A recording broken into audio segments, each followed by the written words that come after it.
for a pop quiz. Who wrote the Declaration of Independence? If you went to public school, you were probably told with pride that it was everyone's favorite founding father, that great thinker and philosopher of the time, the gentleman farmer Thomas Jefferson. The American Sphinx, as mainstream historian Joseph Ellis called him, for he is a conundrum. How did the man who held onto every slave he owned until his own death write such a passionate diatribe against the very institution that kept the South alive? Easy, he didn't write it. Wait, what? It wasn't Thomas Jefferson, that noble and timeless icon on the special issue cover of Time in the grocery store, filled to the brim with marvelous stories about the Sage of Monticello and his other super friends we collectively call the Founding Fathers. Rich, I think you're smoking something heavy, man. Or maybe you're one of those kids who didn't go to public school. You were homeschooled, so obviously you were taught misinformation. Rich, do you also think the Earth is 2,000 years old? Well, I did go to public school, friend. And I've tried to forget as much as possible about it, from my personal social experiences to the propagandistic American historical fiction they teach us. After realizing that not everything I was taught is true, I've begun to question everything. And now when I hear what mainstream historians call fringe theories, I'm willing to at least listen. And when those arguments are logical and backed up with evidence, I will ignore the mainstream historians' ad hominem attacks and appeals to the 8th grade history book and consider the evidence. And with that, I'm pretty sure Thomas Jefferson did not write the Declaration of Independence. Paine did. There is plenty of evidence to discredit Jefferson and to prove that Paine is the author. This information is not new, nor has it ever been refuted, from what I can tell just blatantly ignored. I did find one review of a book mentioned below that mostly laughs it off as speculation, but it doesn't refute a thing. There have been some more balanced criticisms written. Arguments making Paine the author have been appearing occasionally, since at least 1906, when Walton Williams wrote an article in the Hammond Sport Herald. In later years, although I cannot find the pamphlet, a Paine scholar named W. M. van der Wade made similar arguments. In 1947, Joseph Lewis published a book titled Thomas Paine, author of the Declaration of Independence, which is 300+ pages of evidence, both convincing and not so convincing. This caught the attention of the libertarian lecturer Andrew Galambos, who incorporated the material into some of his courses at the Free Enterprise Institute in the 1960s. From what I can tell, other than a blip on InfoWars and a note from Robert Wenzel, which is the same text from InfoWars, no one else has talked about it. Peace Revolution, a podcast that presents history as a tool to help develop intellectual self-defense, dug out the Galambos lectures just a few years ago and I was hooked. But since then, the information seems to have been sucked back into its memory hole. So I thought I'd take a turn at trotting out this occulted information, which seems to want to stay hidden. Why does no one want us to know that Paine is the author of the Declaration? A statement I believe, by the way, with a similar level of confidence as Andrew Galambos did in 1966. I personally would evaluate the chances are higher than 99%. Why must this remain a secret, not even to be questioned? I think it is because once a narrative begins to be questioned, the entire thing will eventually be thrown out. And the more questions people ask, the sooner they will come to realize that almost everything they're told, in public school and by government and media and society in general, is mostly a lie in order to restrain us. As I've heard elsewhere, we're easier controlled, or at least more predictable, when we're wrapped in an ideological duct tape. Annoyingly unquestioning reverence to the founding fathers of our great and United States, the most free country in the world, hell yeah, is a cornerstone to this entire strategy of total dumb as nails control of the masses. It can never be challenged. Why, don't you know the 8th grade history books have already been written? With that being said, let me restate my claim. Thomas Paine wrote the Declaration of Independence. I'd like to make it clear that I mean Paine wrote the original draft of the Declaration, not the final draft that was edited and released by the Continental Congress. They mutilated it. In other words, wrote that he, himself, Thomas Jefferson, could not have written it. John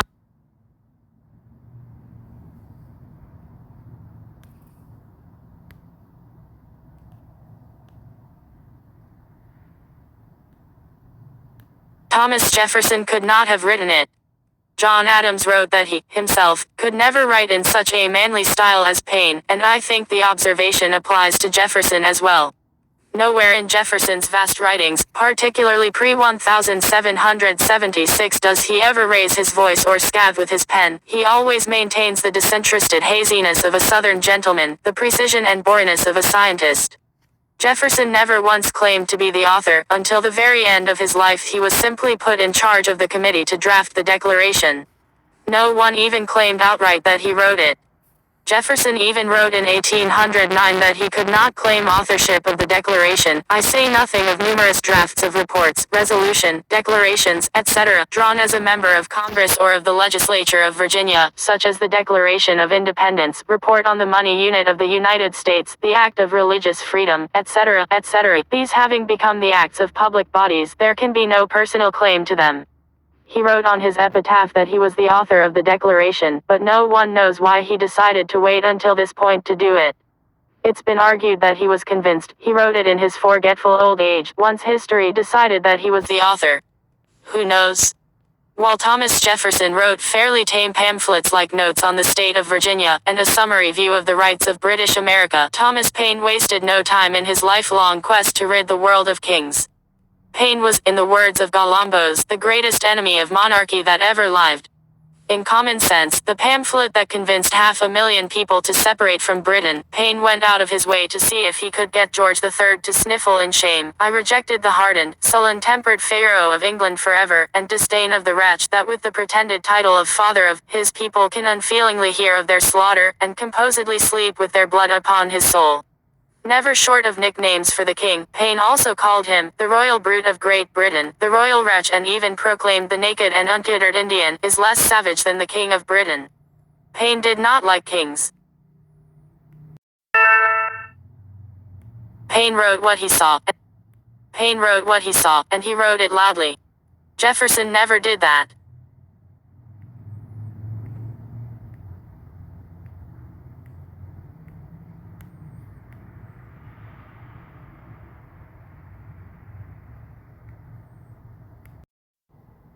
Paine wrote what he saw, and he wrote it loudly. Jefferson never did that. Adding to his amazing repertoire of patriotic penmanship, Paine had written essays under pseudonyms, as he was the only author, of the Pennsylvania Magazine in 1775, arguing for more respect of women and the immediate abolition of slavery. This makes him one of the first vocal abolitionists in American history. Later Paine would write the preamble to the Pennsylvania Constitution, which helped inspire the Federal Bill of Rights, and the Crisis Papers, which inspired the troops at Valley Forge to take Trenton. These are the times that Try Men's Souls was written by Paine, few people know. And years later in France, Paine may have written the Declaration of the Rights of Man and Citizen. When Jefferson was in France during the Revolution, and asked to help out, he suggested that they buy their liberty from the king rather than bring about a revolution, according to a French biographer. Jefferson's proposal does not seem revolutionary, the historian wrote. There was no appeal to abstract principle and no mention of rights was made. Yet this man supposedly wrote the Declaration of Independence. Thomas Jefferson's infamous original draft of the Declaration is clearly a copy. There are even sections where he rewrites lines, and crosses them out, simple copy errors. It wasn't known publicly until the 1940s that John Adams had also made a copy of the original draft and had mailed it to his wife Abigail, who wrote that the original was much better than the version the Congress released to the world, for safekeeping. It then hid in the family papers for a few hundred years. What's fascinating is that the Adams copy is much more obviously a copy of an original, and Jefferson's working draft no longer appears to be an original, but a copy, itself only marked up. Joseph Lewis posited that the reason for its concealment is so obvious, when looked at from the critical point of view of the student seeking light on the origin of the Declaration of Independence, that it cannot be attributed to anything other to the fact that its publication would reveal the truth concerning its authorship.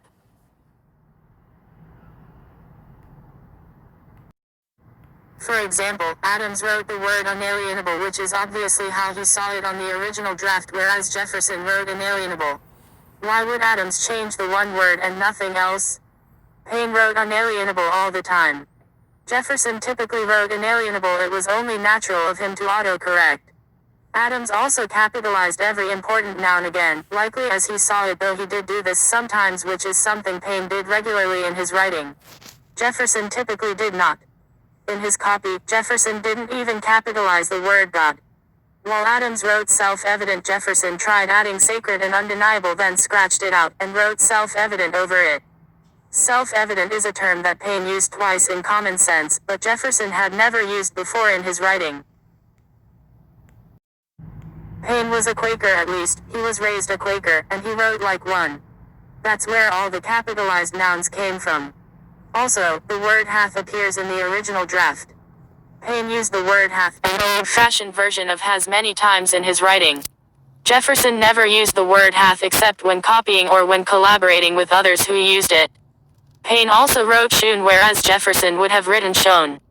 Paine also used the word prostituted in the Declaration, Common Sense, and the Age of Reason, a stronger word for abuse.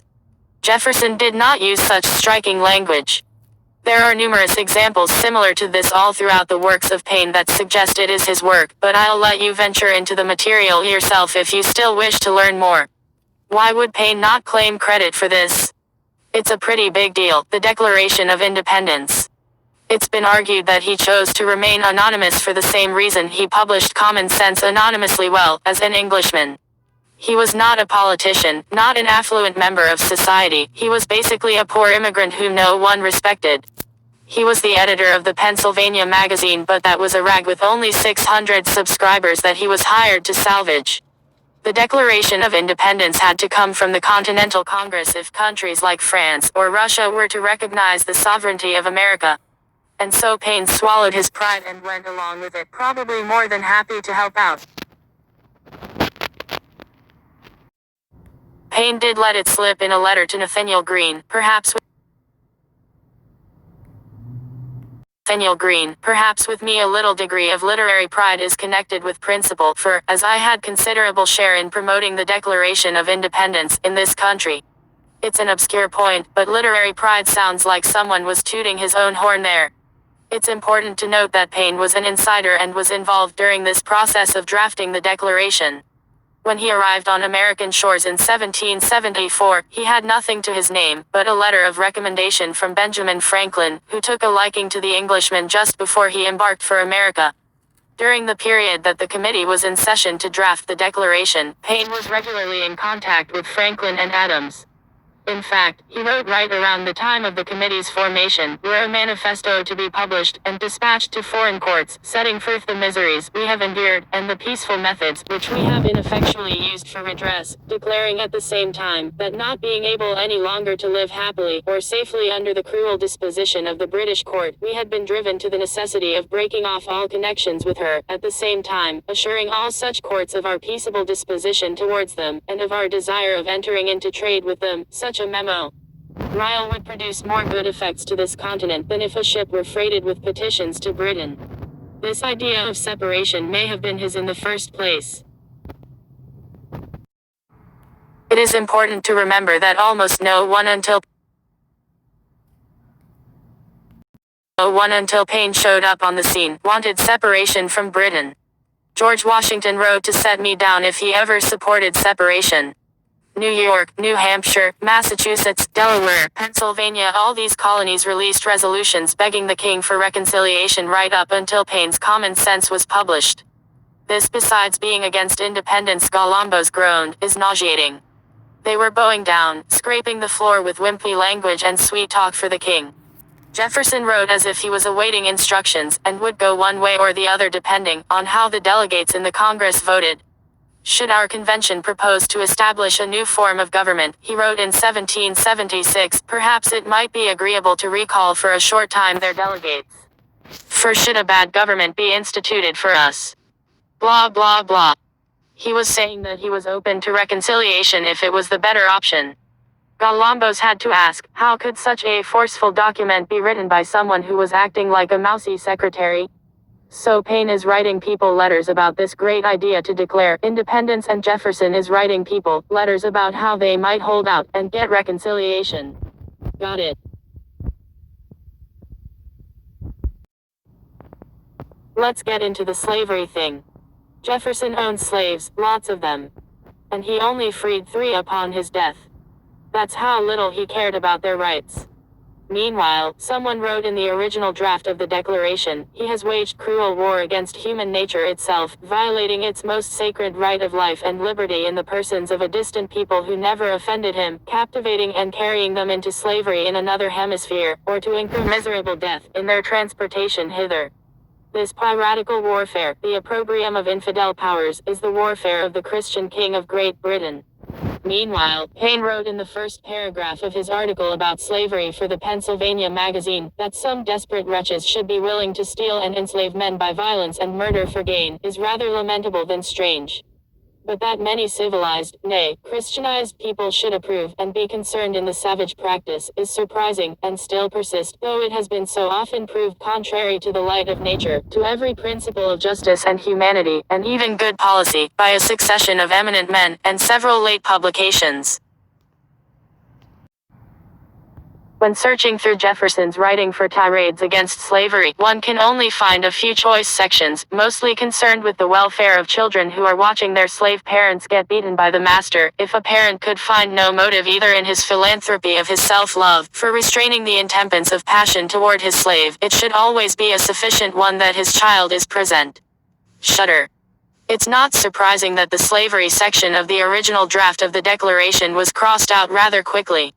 We can't be having none of that abolitionist stuff in a document that is supposed to unite 13 colonies, many of which rely on slavery to exist. What is a little shocking is that Jefferson, the supposed author of the Declaration, allowed them to kill his darlings like a sad puppy takes a newspaper to its nose. Joseph Lewis still shakes his head from his grave because of the power and prestige of Jefferson and other members of the committee. Franklin, Livingston, Adams, Sherman. No serious opposition to its retention in the Declaration of Independence would have been met. Jefferson's failure to defend the slavery clause is unforgivable, particularly when you consider that neither Adams nor Franklin nor, in fact, any of the other members of the committee was opposed to it. John Adams wrote that he never heard Jefferson utter three sentences together.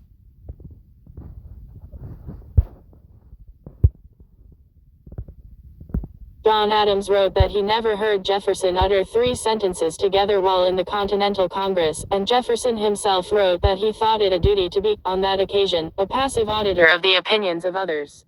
I think it goes to show that he clearly didn't feel the passion